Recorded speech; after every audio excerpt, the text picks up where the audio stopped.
Y otro ejemplo era el de la aspirina.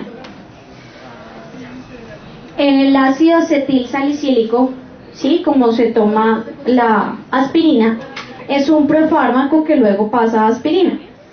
Y se administra de esa forma porque de esa forma disminuye los efectos gastrointestinales, disminuye la irritación gástrica. Entonces, esa puede ser otra finalidad de un profármaco.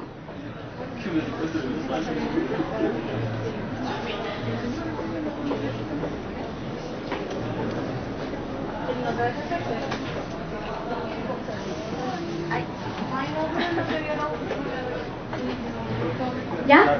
¿No? ¿Podemos ahorita guardar la presentación? ¿Cómo?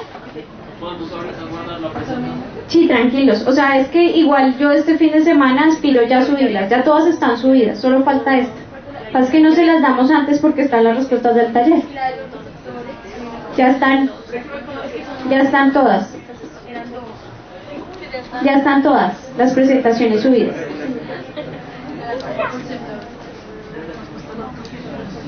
Catecolometiltransferasa, que es la COM, y la monoaminoxidasa, que es la MAO. Catecol o metiltransferasa y la monoaminoxidasa. Aquí. Listo, entonces, algunos ejemplos sobre de fármacos en los pacientes. El metabolismo de los fármacos en los pacientes puede variar por diferentes circunstancias. A continuación deben proporcionar un ejemplo de interés clínico para cada uno de los escenarios planteados. Paula, gracias. Bueno, yo tengo entendido que, por ejemplo, en la edad los recién nacidos no tienen muy bien desarrollado como un sistema enzimático microsomal, lo que hace que algunos fármacos se inactiven.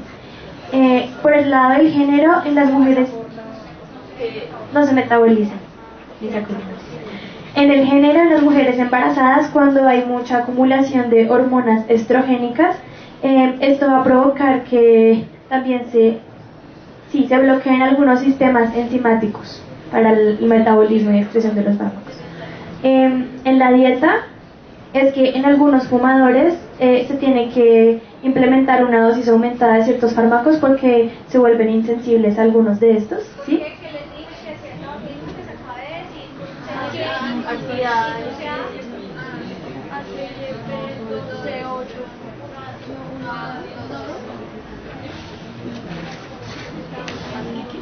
Muy bien, Paula. Otro ejemplo. Un genético. El de la warfarina.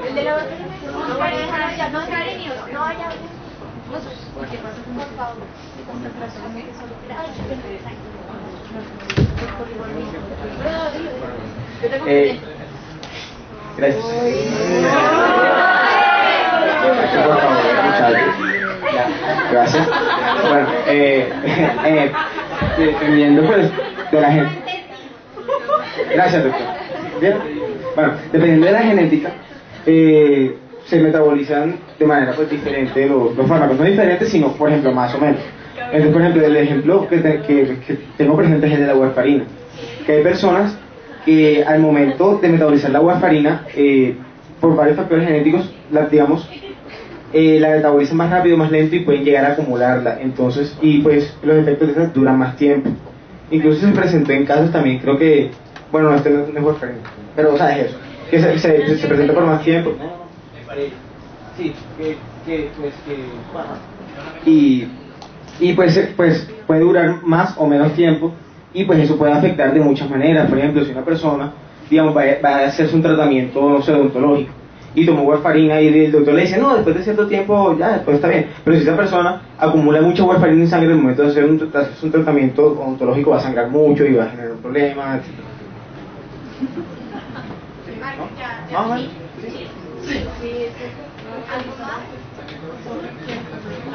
Pues depende de la mutación que tú tengas. Entonces, dependiendo de esa mutación, la medicina va a reaccionar diferente. Entonces, pues se puede o inducir más o inducir menos. Exacto. Explicamos eso un segundito y ya vamos allá con Entonces, el caso de la warfarina está chévere. ¿Qué es la warfarina? Un anticoagulante. Resulta que la warfarina se metaboliza por el CYP2C9. ¿Listo? ¿Hasta ahí? Bien. Este CYP2C9, digamos, de Jesús, es diferente al CYP de Karen y puede ser que sea diferente al CYP de Paula. Digamos que Paula tiene un CYP que tiene un alelo 1. Jesús tiene un CYP12-9 que tiene el alelo 2.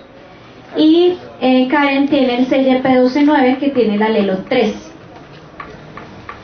Esas variantes, esas tres variantes se llaman polimorfismos, que son diferentes a mutaciones. Eso es una cosita que quería aclarar. Mutación es cuando hay un cambio genético que ocurre en la población en menos del 1%. Eso es una mutación.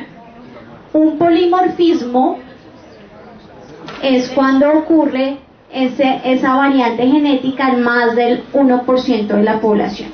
O sea, no es una mutación, sino es polimorfismo, esas variantes. Listo. Entonces, Paula tiene la variante 1. La variante 1, digamos que es la normal, ¿sí?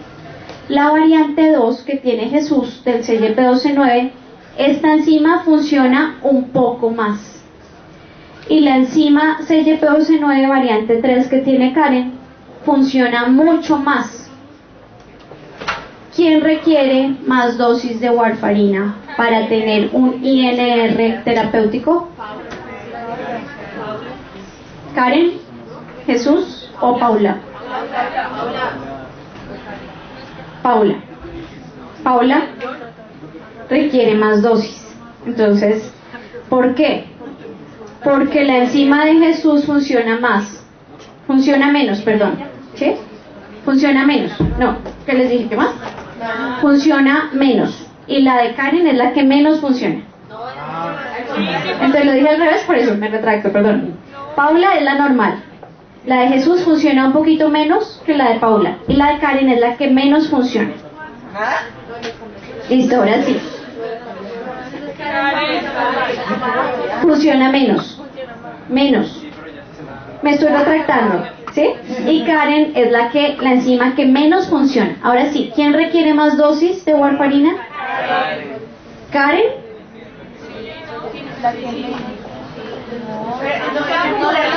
Exacto.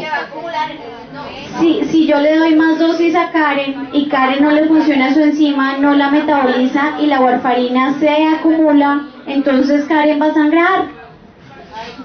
¡Auxilio! Entonces, ahí lo que hace es que ese medicamento no se está metabolizando. ¿Listo? Y se acumula. En el caso de la warfarina. ¿Qué pasa con lo de los metabolizadores lentos y eso, Sebastián, por favor? Pues de la codeína, ¿no? Hay gente que no tiene la capacidad de metabolizar la codeína tan rápido, entonces empiezan a acumular como niveles séricos demasiado altos. A la misma vez que una persona normal, porque no tiene un efecto tan grave, en ellos se un efecto como ¿Entendieron? Sí. No. Muy bien. Como decíamos, la codeína también es activa. La codeína por el CYP2D6 pasa a morfina. Entonces, ¿qué pasa? Que cuando hay un metabolizador lento, quiere decir que esa enzima casi no funciona, se me va a acumular, ¿quién? La codeína. La codeína, como dijimos, no es inerte, sino que tiene su actividad. Esa actividad no es tan potente analgésica, pero sí depresora del sistema nervioso central. Los pacientes que tienen bajita la actividad del CYP2D6 pueden presentar con dosis normales terapéuticas de codeína, se acumula esa codeína y pueden presentar inclusive deterioro, depresión del estado de conciencia y depresión respiratoria. Entonces, esos son ejemplos genéticos. Muy bien. Sí, que son reacciones idiosincráticas. Reacciones idiosincráticas. No, idiosincráticas. ¿Idiosincráticas? Contra idiosincráticas. Sí, el mismo. Las reacciones idiosincráticas o idiosincrásicas son reacciones que no son inherentes del fármaco. O sea, no es secundaria al mecanismo de acción del fármaco. No es porque, por ejemplo, un enalapril me va a bajar la tensión finalmente, porque es el mecanismo de acción. Una reacción idiosincrática es que yo hice alergia al enalapril. Sí, o sea, no es secundario el mecanismo de acción. Yo hice alergia. ¿Sí? Autoinmune generalmente son, o sea, es una, y de hipersensibilidad, generalmente son unas reacciones idiosincráticas. Es una reacción adversa, pero más frecuente que sean asociados a hipersensibilidad, porque hay una reacción adversa que es secundaria al mecanismo de acción y es que se me bajó mucho la tensión, pero es secundario al mecanismo. Bueno, entonces, acá lo que hablaba, bueno, les voy a poner un ejemplo de edad. Hay un antibiótico que se llama cloranfenicol. Antes se utilizaba en los neonatos para tratar meningitis, pero resulta que los neonatos, como ustedes dijeron, no tienen bien desarrolladas las enzimas de metabolismo. Entonces, no se podía metabolizar este cloranfenicol, que para metabolizarse requería glucuroniltransferasa. Como la glucuroniltransferasa en los neonatos no está tan desarrollada, acumulaban cloranfenicol. Al acumular cloranfenicol, entonces presentaban un síndrome que es llamado el síndrome de niño gris. Como ven acá, el niño está gris, ¿sí? Entonces, medio cianótico, gris, presentaban acidosis metabólica, dificultad para respirar, distensión abdominal, ¿sí? Hipotermia, y hasta en un 40% de los niños morían. Entonces, es un ejemplo de una diferencia del metabolismo por edad. Otra diferencia de metabolismo por edad también en los neonatos es que muchas inyecciones, muchas presentaciones en ampolla para administración parenteral traen un excipiente, ¿sí? Que se llama así un alcohol bencílico. ¿Sí? ¿Se acuerdan que es excipiente, cierto? Listo. Entonces, alcohol bencílico como excipiente. Ese alcohol bencílico también tiene que metabolizarse normalmente. En los neonatos no tienen la capacidad de metabolizarlo, lo acumulan. Al acumularse ese alcohol bencílico, generan algo que se llama síndrome Gasping o síndrome de niño jadeante. ¿Qué es eso? Es una reacción en donde los niños presentan depresión del estado de conciencia, presentan dificultad respiratoria y la respiración es jadeante. Ese es el jadeo, ¿sí? Presentan disminución del número de plaquetas, trombocitopenia, falla renal y hepática, convulsiones, bradicardia, colapso cardiovascular y muerte. El anciano es otro ejemplo. Los ancianos disminuyen la función renal, disminuyen función hepática, disminuyen la cantidad de sangre que le está llegando al hígado, o sea que le está llegando menos fármaco allá al hígado para que se metabolice. Entonces, generalmente, los ancianos requieren dosis mucho más bajas que los pacientes adultos, pues de adultos jóvenes. Y finalmente, un ejemplo que ya me lo dieron ustedes es el embarazo. En el embarazo se eleva la progesterona, ¿sí? Y la progesterona va a inducir unas enzimas del metabolismo y va a inhibir unas enzimas del metabolismo. Es por eso que en el embarazo funcionan, por ejemplo, menos el CYP1A2, el CYP1219, funcionan menos. Y funcionan más, por ejemplo, el CYP3A4, la uridilglucuroniltransferasa, y funcionan más estas. ¿Listo? Sí, señor. Los benzilimidazoles durante el embarazo, lo ideal es que no se administren sino después del primer trimestre, perdón. ¿Sí? Porque en el primer trimestre pueden causar efectos teratogénicos, efectos sobre el feto. Finalmente, un ejemplo, especie. Es diferente Este es un ejemplo. ¿Ustedes saben qué pasa si yo le doy a hacer... ¿Alguien tiene gatos acá? ¿Tú sabes qué les pasa porque no les pueden administrar acetaminofén? ¿Les han dado acetaminofén? Por favor, no les van a dar acetaminofén. El acetaminofén es súper tóxico para los gatos, porque los gatos no lo pueden metabolizar bien. No, bueno, ellos acumulan un metabolito tóxico, después les explico bien el cuento del acetaminofén, pero ellos entonces no lo pueden metabolizar y presentan algo que se llama metamoglobinemia, donde la hemoglobina no puede transportar el oxígeno. ¿Listo? Y se mueren. Entonces a los gatos no se les administra acetaminofén. Entonces es un ejemplo de especie. Nosotros nos tomamos un acetaminofén y no nos morimos. Normalmente, ¿no?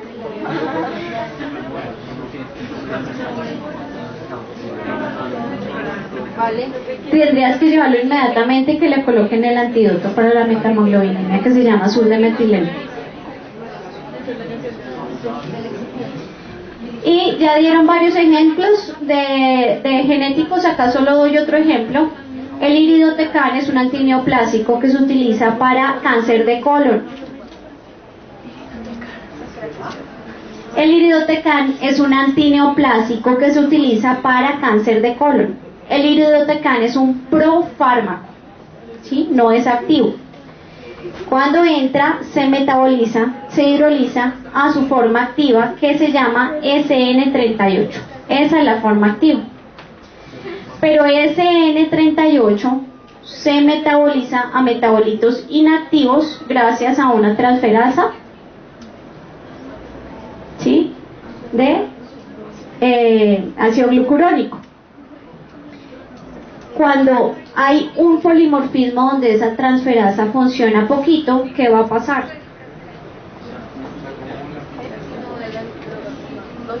Se acumula el metabolito activo y hay toxicidad.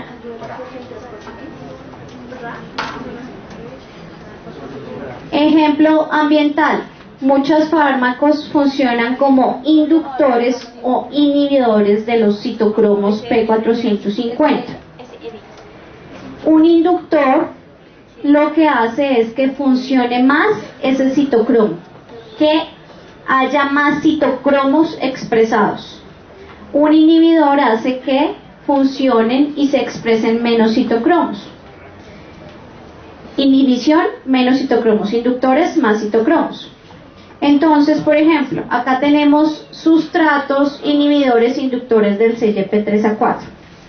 Digamos, yo estoy tomando atorvastatina, que es un medicamento para disminuir el colesterol, y resulta que empiezo a tomar un inhibidor del CYP3A4 que se llama claritromicina. ¿Qué pasará?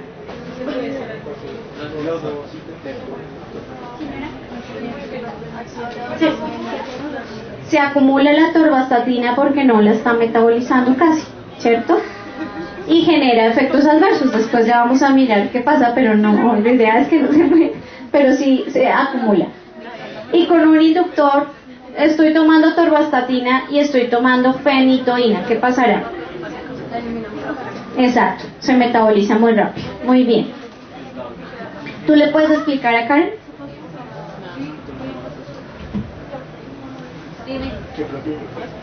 Explicar qué funciona el sustrato, inhibidor, inductor. Bueno. Entonces, tú tienes el sustrato, ¿sí? Que es pues lo que va a venir a ser metabolizado y lo que va a ser la acción que tú estás buscando. Si tú inhibes la CYP3A, pues no estás permitiendo que se una con su sustrato. Y no, si no se une, entonces se va a acumular, lo que hace que sea posiblemente tóxica. Pero si hay un CYP3A un inductor, lo que va a hacer es que aumente la cantidad de CYP y se metabolice muy muy rápido, haciendo que su eliminación pues sea mayor y no haya la actividad que tú estás buscando. Perfecto. Si todos entendieron, entonces yo les hago una pregunta. Si el sustrato es un profármaco, como el losartán, ¿qué pasa si yo le administro la claritromicina, que es un inhibidor?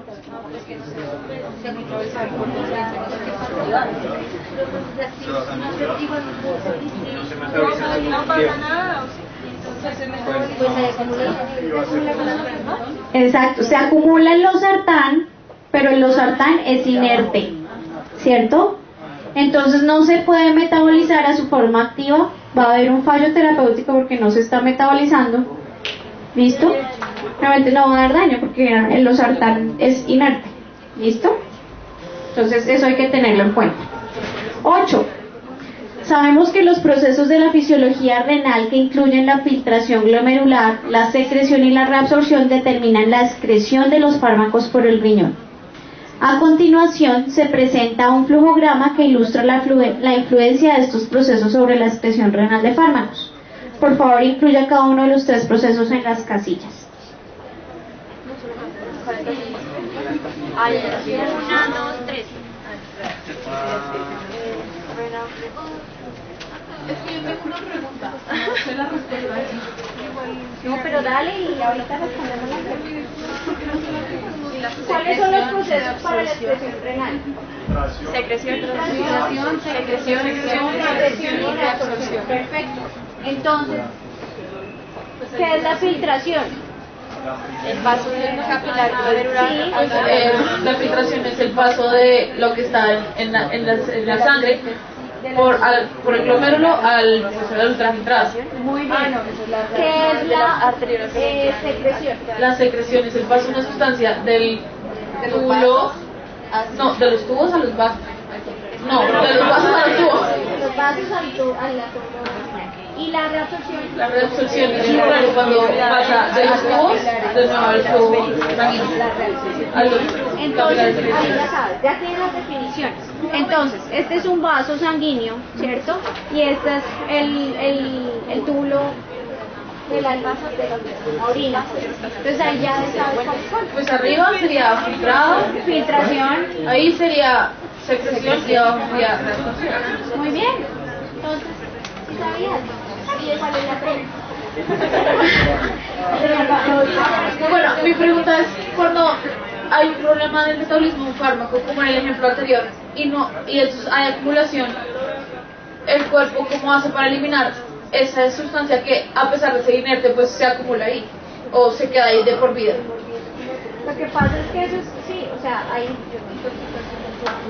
Sí se acumula, pero entonces tú haces el fallo, ¿cierto?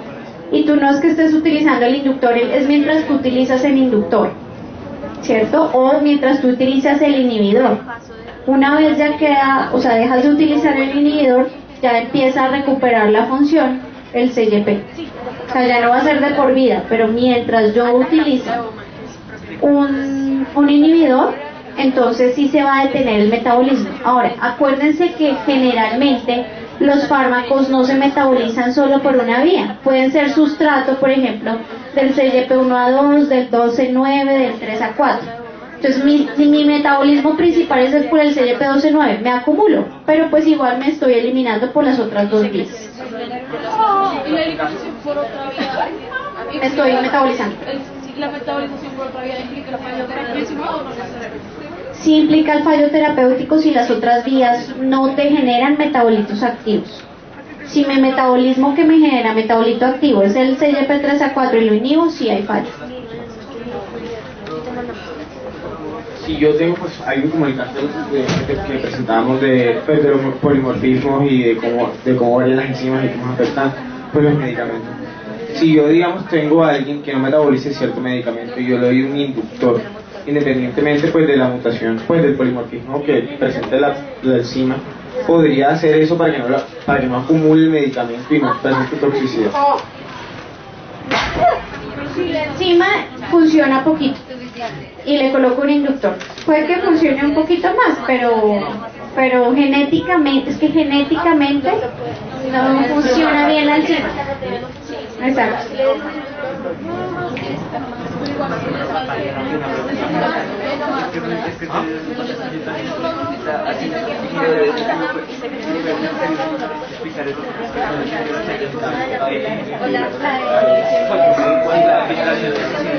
Entonces finalmente, para recordar en este punto que estábamos, entonces la excreción renal consta de 3 procesos: filtración, secreción y reabsorción. Filtración, entonces pasa de la sangre a través del glomérulo al túbulo, ¿cierto?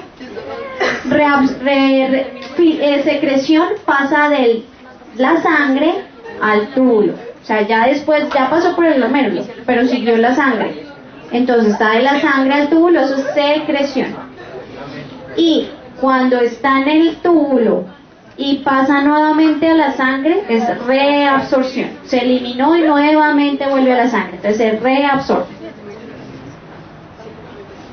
Ustedes hoy están muy pilos. Listo. Noveno. Guillermina, 63 años, antecedente de SEA de seno metastásico a hueso, ingresa al servicio de urgencias por dolor de gran intensidad, le colocaron meperidina, pero la paciente tiene falla renal. ¿Qué sucede? Lo que pasa es que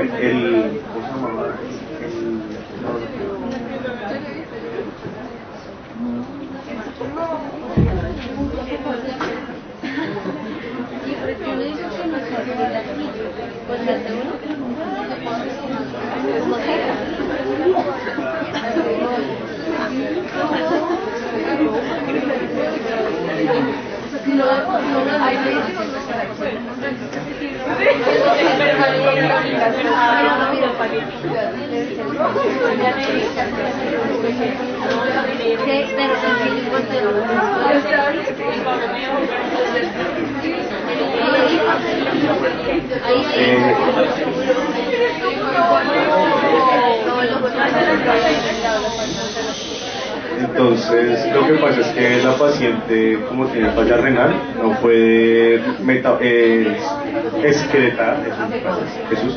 excretar los metabolitos de la meperidina, entonces va a ser tóxico, entonces pues le va a afectar a la paciente.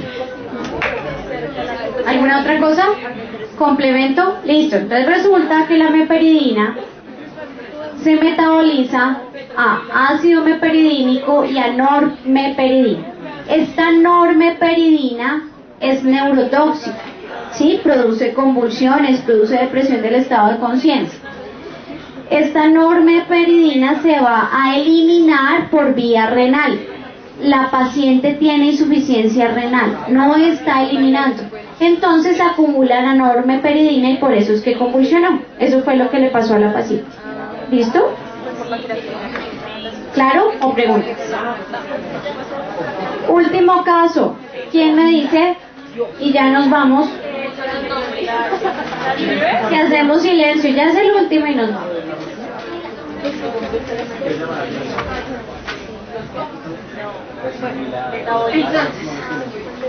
Lo que pasa es que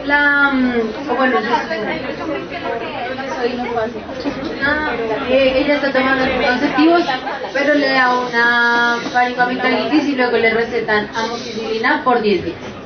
Y luego la miran a los 2 meses y ella estaba con amenorrea y ya se le había curado su faringoamigdalitis. El médico pide una prueba de embarazo y resulta positivo. Entonces, bueno, lo que yo supongo es que la amoxicilina es un inductor de la proteína que es un inductor de la TGP que esté procesando el anticonceptivo. Entonces, al ser el anticonceptivo procesado muchísimo más rápido, pues él no está haciendo su efecto y se está eliminando, pues dándole como una posibilidad de quedar embarazada sin que ella. ¿Cuál es la pregunta mía? ¿Cuál es la pregunta? La paciente es una paciente de 23 años, está tomando anticonceptivos orales, ¿cierto? Le dio una faringoamigdalitis, una infección en la garganta. Le formularon un antibiótico que es la amoxicilina y la paciente se embarazó. Yo tengo una duda. Tomando anticonceptivos orales. Ah, ¿Sí? Entonces, ¿qué pasó?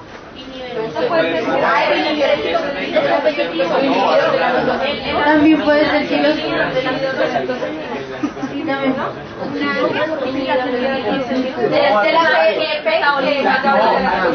que sí puede que la enzima, o sea, es un activador de la enzima y entonces metaboliza el anticonceptivo mucho más rápido, entonces no hace el efecto pues de anticonceptivo y por eso queda embarazada.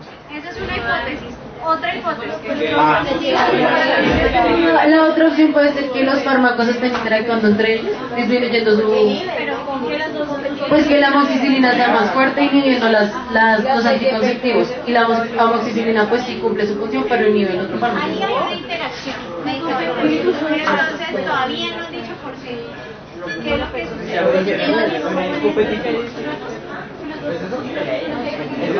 No hay competencia por la misma enzima.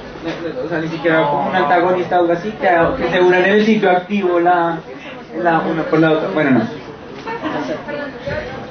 ¿No? Doctores, doctora. A la que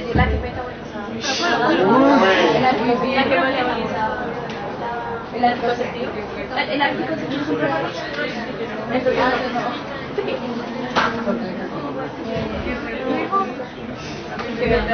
Resulta que, cuidado acá, entonces las mujeres al menos paren oreja, porque si toman anticonceptivos y el problema es con los antibióticos que pueden tener fallo terapéutico. Entonces, ¿por qué? Resulta que los anticonceptivos sí se metabolizan, producen metabolitos, pero ese metabolito se va a excretar por vía biliar. Entonces vuelve al intestino. En el intestino, recuerden que hay bacterias, ¿cierto? Y las bacterias pueden llevar a cabo también procesos metabólicos, ¿se acuerdan? Resulta que el metabolito inactivo del anticonceptivo es conjugado con glucurónico. La bacteria normalmente lo desconjuga, o sea que vuelve y lo vuelve activo y se reabsorbe el anticonceptivo y sigue actuando. ¿Hasta ahí claro o no? Se eliminó y volvió y se activó gracias a la bacteria. Cuando yo doy un antibiótico estoy atacando las bacterias. Entonces inhibo la circulación enterohepática. Estoy inhibiendo que se reabsorba y vuelva. Entonces eso es lo que pasa. ¿Listo? Entonces con pilos, principalmente con amoxicilina, ampicilina. Hay otro antibiótico que se llama rifampicina, que ese sí, la rifampicina sí me aumenta el metabolismo. Y lo que decían ustedes, induce la enzima, entonces aumenta el metabolismo. Pero en este caso con la amoxicilina lo que sucede es que inhibe la circulación enterohepática. El anticonceptivo se metaboliza, ¿sí? Uno de los metabolitos es conjugado con el ácido glucurónico, ¿sí? Ese metabolito se va a excretar por vía biliar, llega al intestino. Ahí hay bacterias, entonces cogen ese metabolito, lo desconjugan, está conjugado, lo desconjugan y lo vuelven activo nuevamente y se reabsorbe ese anticonceptivo otra vez y vuelve a hacer acción. Si yo doy un antibiótico estoy matando a las bacterias, estoy inhibiendo que se reabsorba, que se vuelva activo otra vez. ¿Listo? Vale, muchachos, muy bien, muy juiciosos estuvieron hoy, los felicito.